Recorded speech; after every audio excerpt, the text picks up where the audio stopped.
welcome back, or welcome if you're new here. My name is Stacy and I am the chapter Conundrum, and today we're joined by my pup Ozzy because he is in my face, probably because it's about half hour out from his dinner time, but he has to wait because it's too early. Yeah, you have to wait. But anyway, we're here to talk about my November TBR for what's left of November here, and it's a stack. I have been a little bit behind on reading lately. If you saw my recent reads wrap up, I go into like a bit of a life update there. Buddy, do you mind? And talk about why I've kind of been on hiatus a little bit from my channel, but good things, basically. Anyway, it's led to me being very busy and a little bit behind on some read-alongs. So my TBR this month is going to reflect that, but hopefully I'll be having a very productive reading month now that things have kind of calmed back down and returned to normal. And we'll get through a lot of read-alongs and get caught up, huh, buddy? Yeah, are you going to let me read? No, he's not going to let me read. You never let me read, do ya? Good thing we have audiobooks for some of these. Yeah, it's a good thing. All right, so starting off, the first book I have to talk about on my TBR here is Extreme Makeover by Dan Wells.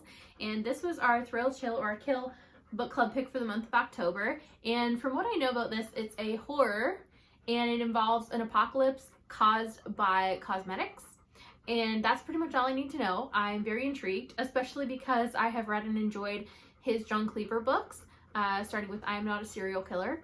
And I'm really curious to see what happens in here, and hopefully I'll enjoy it as much as I enjoyed that series. Yeah, hopefully. Next up, I'm gonna hopefully get to our November Thrill, Chill, or Kill pick, and that is Good Girls Don't Die by Christina Henry. And I have never read anything by Christina Henry before, but from what I know, this thriller follows 3 POVs.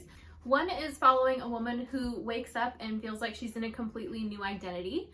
Another is following a woman who's on sort of a friend's trip in a remote cabin in the woods, and just everything kind of feels off, and then somebody knocks on the door.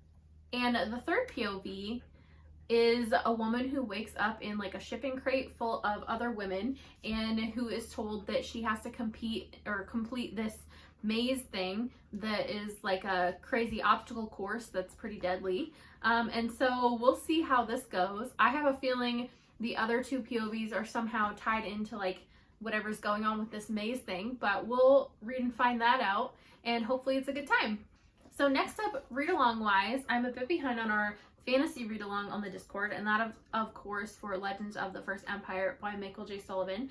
But you know what? I was behind in the first story arc, and I ended up binging the first 3 books in the series, and I had a better experience, I think, because I had binged them instead of reading them with a little bit of a break. So I'm hoping to binge the second arc of the series as well, and hopefully also have a great time with it. And that, of course, is going to be book 4, Age of Legend, book 5, Age of Death, which sounds completely heartbreaking, and I'm looking forward to that because you know, if you know me, I like dark books, and Age of Empire.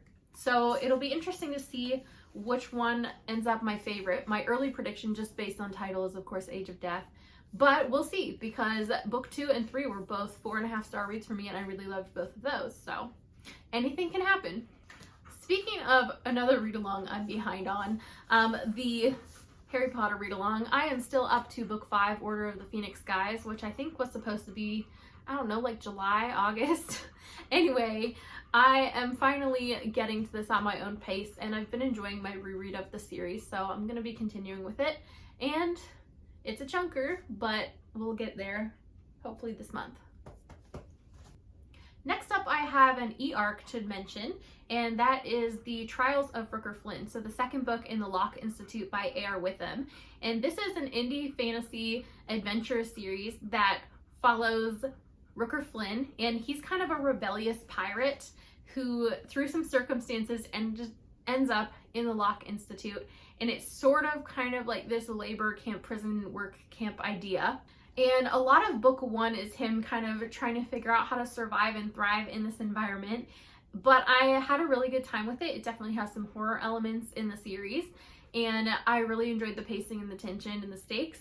And I was really dazzled by A.R. Within's creativity and how he comes up with things to help these characters navigate through their situations. So I'm hoping for more of the same in book 2, with a few more answers as to, you know, what's going on in the bigger picture behind the powers that be with the Institute and some of the magic and adventure in the series. So I'm really looking forward to getting to that one soon, and hopefully I enjoy it as much or even more as the first book. So next up, I'm hoping to get to Jade City by Fonda Lee, the first book in the Green Bone saga, and this will be a reread for me. I read this back in like 2020 but never continued the series, and so have been needing to reread this in order to finally get there. And a while ago I did a video on which of my ongoing series should I prioritize, like rereading and finishing out, and this is the one that everybody for the most part wanted me to prioritize in the comments. So I'm gonna try and squeeze at least Jade City in this month, and we'll see how that goes. When I initially read it, I gave it a 4-star rating, and I was new to fantasy, so I think being a more seasoned fantasy reader now and just knowing what to expect, I'll have an even better time with it, and we'll see how I end up feeling about everything.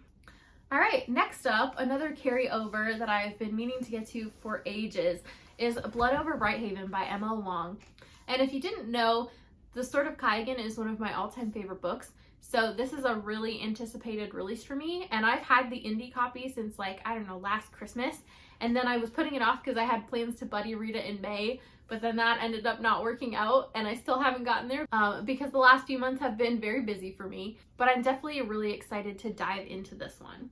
I mean, having already read chapter 1, that was pretty memorable, and definitely I expect this to pack a punch just like Sword of Kaigan does, so I'm definitely excited to get to this one. Another one I've been meaning to get to for ages because I recently read and enjoyed the novella in this series is Winds of Strife by U.G. Gutman, and this is the first book in the Dawnless Night series. I think it's a trilogy or a planned trilogy, but who knows, we'll see. But anyway, I loved the novella, which kind of deals with like the backstory elements of one of the characters in here. And I'm really looking forward to having that context of, you know, the magic system and one of the characters' backstories going into here. And I do know that the premise of this sort of follows some kind of like, I guess, witch hunters that sort of hunt down women with magic, because women with magic in this society have previously caused a lot of chaos. And I know it's like the night is always lengthening, and so they're trying to find the witch who's responsible for that. But I'm pretty sure there's some larger politics at play here with a potential revolution brewing, because obviously people aren't happy about, you know, women being hunted down and killed because they have magic. So I'm definitely looking forward to jumping into this, and I know that I like his writing and that this has tropes that I enjoy.